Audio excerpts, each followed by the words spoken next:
Հայաստանի անկախությունից ի վեր ըստ էության առաջին անգամ Ադրբեջանի երկաթուղով բեռներ են մտել Հայաստանի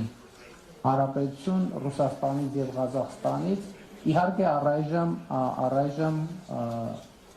Վրաստան, Հայաստան, Ադրբեջան, Վրաստան, Հայաստան երկաթուղով, ինչպես կարող եք տեսնել, խորհրդային ժամանակներում մենք Ադրբեջանի հետ ուղիղ երկաթուղային կապ ունեցել ենք Տավուշի մարզով եւ Սյունիքի մարզով եւ նաեւ ուզում եմ մեր ուշադրությունը հրավիրել այն փաստի վրա, որ Հայաստանի Հանրապետությունը պատրաստակամություն է հայտնել հենց այսօր ապահովել բեռնատար մեքենաների տարանցումը Թուրքիայից նեղություն Մարգարայով, Կորնիձորով Ադրբեջան եւ հակառակ ուղղությամբ, ինչու ենք մենք հիմա այս առաջարկում, որովհետեւ այսօր այս ենթակառուցվածքը պատրաստ է։ Մնացած իհարկե բոլոր հատվածներում, որի մասին ես կխոսեմ, նույնպես մեր քաղաքական պատրաստակամությունը արկա է, բայց այդտեղ պարզապես դեռ ներդրումներ ունենք անելու։